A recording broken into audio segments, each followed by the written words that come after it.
Everyone dreams of finding the perfect house.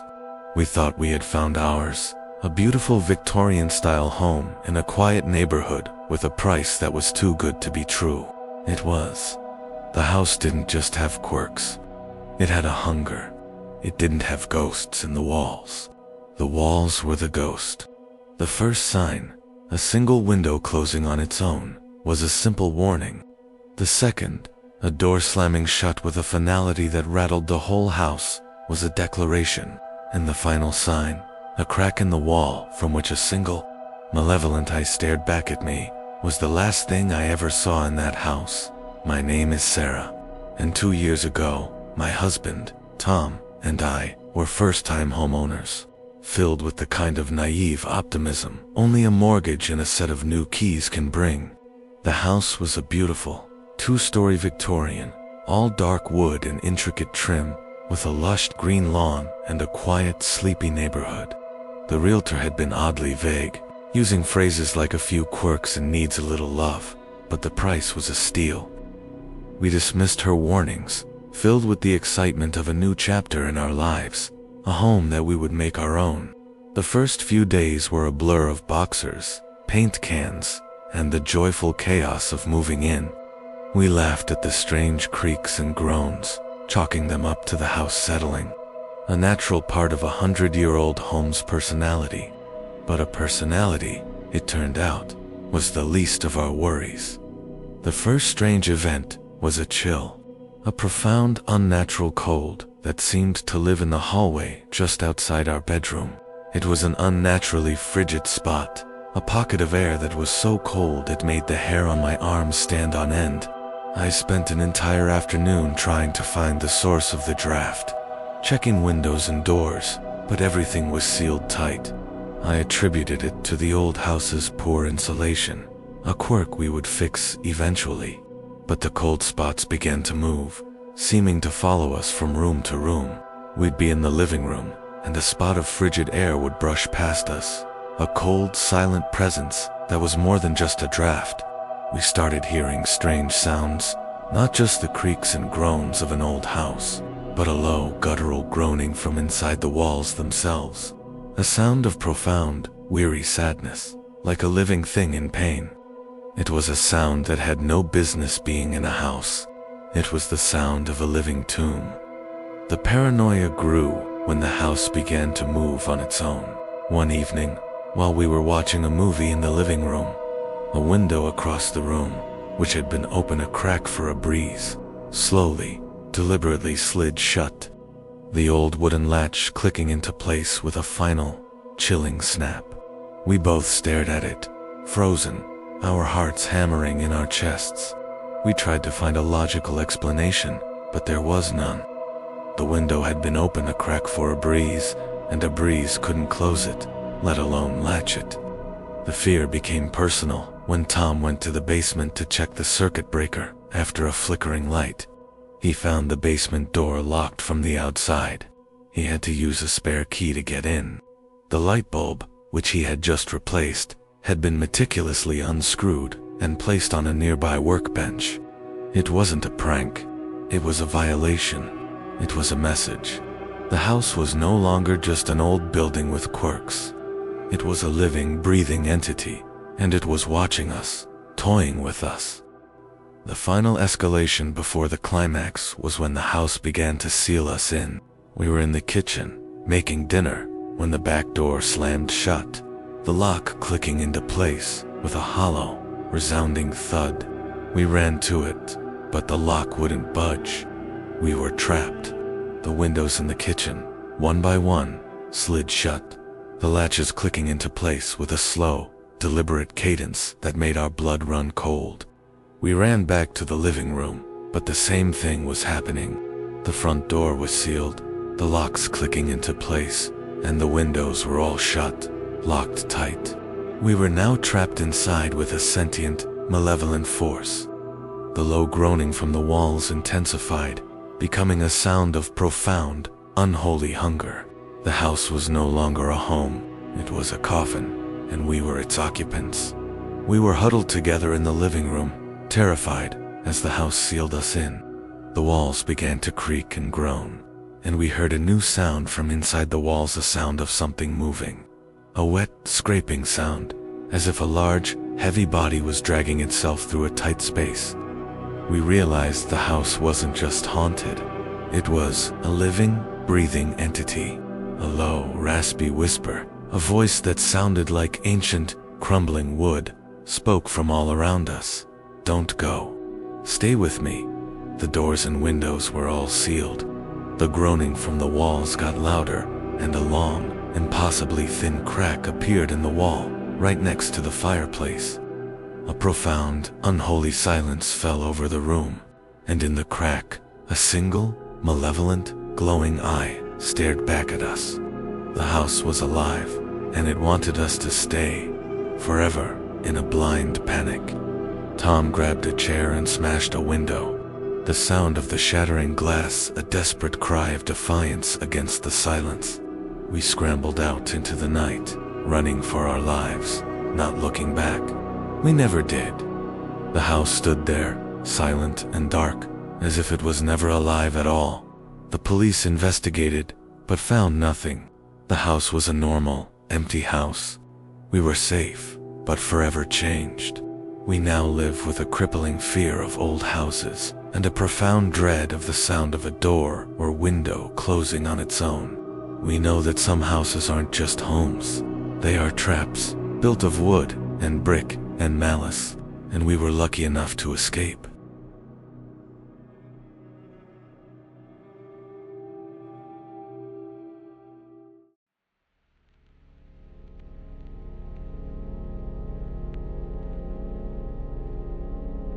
The first thing you do in a new house is make it your own. You fill it with your laughter, your memories, your life. But our new house came with a rule. You don't fill it. You just replace what was already there. And the first thing it replaced was my daughter's laugh. The sound of her giggle, once a comfort, became a weapon, a malicious, hollow parody that was used to break me down, one perfect, chilling imitation at a time. My name is Marc, and my wife, Lisa, and I, along with our 5-year-old daughter, Lily, were filled with the kind of naive optimism only a new beginning can bring. We had just moved into our new home, a modern, well-maintained house in a quiet suburban neighborhood. The house was everything we had dreamed of: new paint, new carpet, and a large manicured lawn for Lily to play in. The first few nights were a blur of boxes, pizza, and the happy sounds of a new chapter in our lives. The house was a blank canvas, and we were eager to fill it with our laughter, our memories, and our lives. But it turned out, the house had other plans. It was already full. The first strange event was Lily's new friend. "Daddy," she said one evening, "I have a new friend. She lives in the house." We asked her what her name was. "The other Lily," she said, her eyes, wide and innocent, fixed on a dark corner of the room. We, being modern, rational parents, dismissed it as an imaginary friend, a normal part of a child's development in a new, unfamiliar place. We were happy that she was adapting so well. But the other Lily began to cause mischief. Toys would be moved from one room to another. Drawings would be scribbled over with black crayon. And sometimes, in the dead of night, we would hear a faint, high-pitched giggle from the upstairs hallway. When we knew our daughter was fast asleep in her bed, we attributed it to the house settling, a new house's quirky sounds. We were trying to make sense of the nonsense, trying to be rational, but the sounds were too intentional, too specific. The weirdness escalated. Lisa and I started to hear things in the house that had no business being there. A low, guttural sigh from a dark corner of the room, a sigh of profound, weary sadness, as if a living thing was in pain.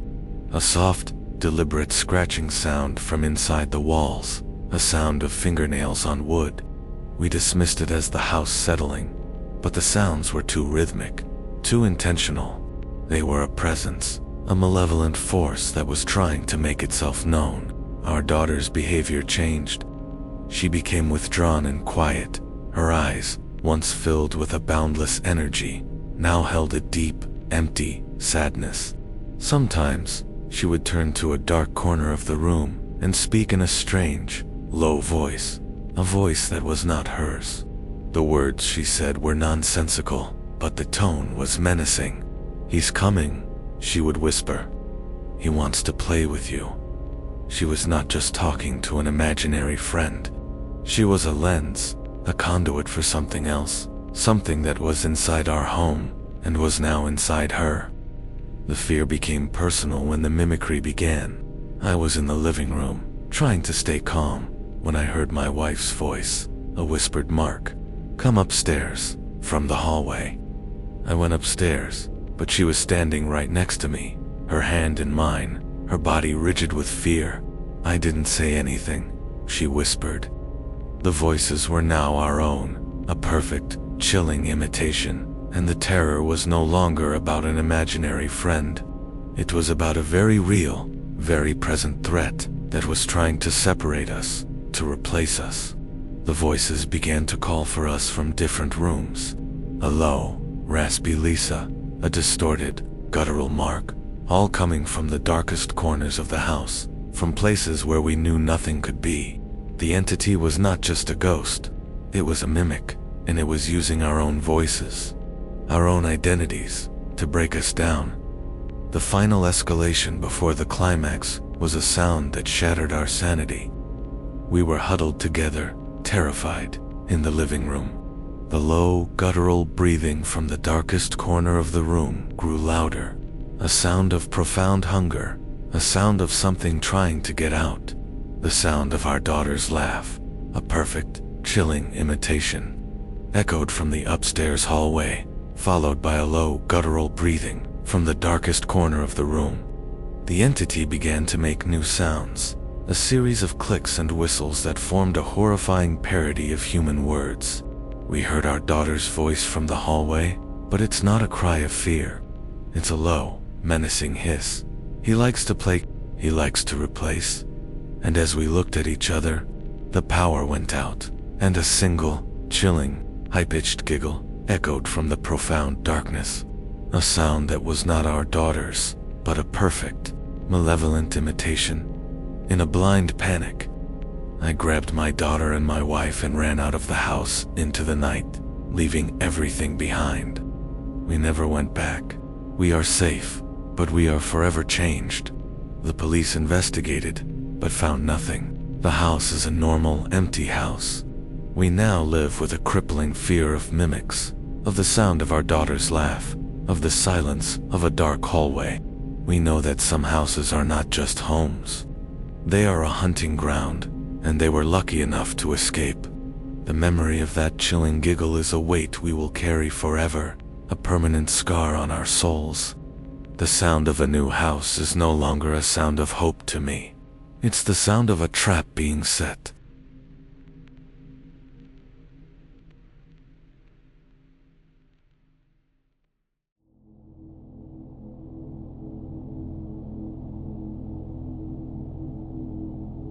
An old house has a voice, a history, a story to tell. I was an artist, and I wanted to listen to it, to paint its story. I was drawn to the chipped paint, the creaking floors, the whispers of a past I could only imagine. But the house I bought, a remote farmhouse with a locked cellar door, didn't just have a voice. It had a secret, a living, breathing secret that had been locked away for a long, long time. And it was hungry. My name is Clara, and 2 years ago, I was a solitary artist looking for a place to create, a sanctuary from the noise of the city. I found a remote, dilapidated farmhouse, a beautiful ruin surrounded by acres of empty land. The house was old, full of strange stains on the walls, and a heavy, oppressive silence that I mistook for solitude. The previous owners, a quiet, ancient couple, had given me one instruction: never open the cellar door. It's locked for a reason. I had dismissed their warning as an old superstition, a quirky part of the house's charm. The cellar door, old and heavy, had a large, rusted padlock on it. It was a challenge, an artistic muse, a mystery to be solved.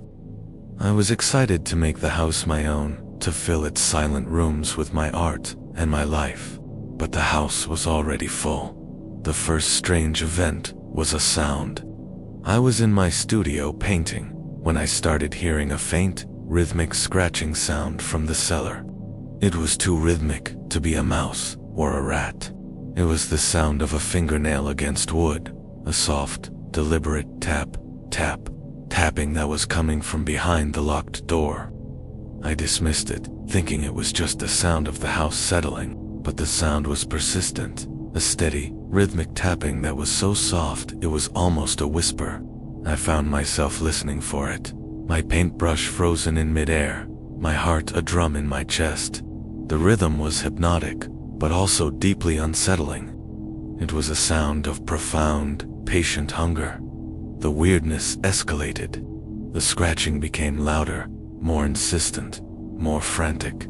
I started hearing a low, guttural whimpering, a sound of profound sadness and hunger that was coming from the cellar. The sound was heartbreaking, a low, animal-like moan that tore at my soul, but it was also deeply unsettling. I was an artist, a romantic, and I wanted to believe it was a ghost, a trapped soul from the house's past. But a ghost couldn't make a rhythmic scratching sound on wood, and a ghost couldn't sound so physically hungry. The entity in the cellar was physical, a living, breathing thing that was trapped, and it was getting desperate. The paranoia grew when the house began to act on its own. I had hidden the key to the cellar door, a large, rusted key I had found in a dusty drawer, in a different drawer in my studio, a place where no one would ever find it. But one morning, I found the key sitting on the table, right next to my bed. It was a message, an invitation. The key was a key to a secret, and the house was telling me to open it. I was terrified, but I was also an artist, and the mystery was too compelling to ignore. I fought against my better judgment, my hand reaching for the key.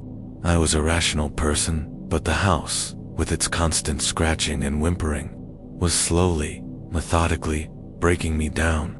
The fear became personal when the entity in the cellar began to speak.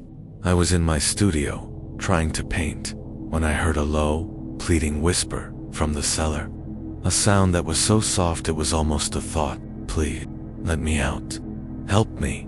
The voice was a woman's, a sound of profound, heart-wrenching sadness that tore at my soul. But I was a rational person, and I knew that a ghost couldn't physically scratch a door or move a key.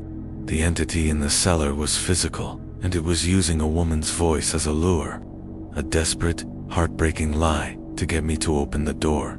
The scratching on the cellar door intensified, and I started hearing a new sound, the distinct, violent cracking of the wooden door, the splintering of old wood under immense pressure from the inside. The house was no longer just a house. It was a prison, and it was trying to set its prisoner free. I was huddled in my studio, terrified, as the sounds of the cellar door being torn apart filled the house. The rhythmic scratching had become a frantic, desperate clawing, and I could hear a guttural, hungry roar from the darkness below. I heard a loud, final crack, and then the sound of the old wood splintering and falling to the floor. The sound of silence that followed was more terrifying than the noise. I heard a new sound, now a shuffling, loping gait, the sound of something dragging its body up the wooden stairs. It was coming for me. I saw a long, pale, clawed hand slide through the door to my studio, its fingers tapping against the floor, feeling the air. The entity was free, and it was hunting me. In a blind panic, I climbed out my studio window and ran, not looking back. I made it to a neighbor's house, a small, safe refuge in the vast, empty night. The police investigated, but found nothing. The cellar door was locked, and the house was silent. But I know what I heard. I never returned to the house, leaving my art, my life, everything behind. I now live with a crippling fear of old houses and a profound dread of the sound of a scratching noise. I know that some secrets are not meant to be found, and that some houses are not just homes, they are prisons, and I was lucky enough to escape. The memory of that low, hungry whimper from the cellar is a weight I will carry forever, a constant reminder that some houses are not just homes, they are traps.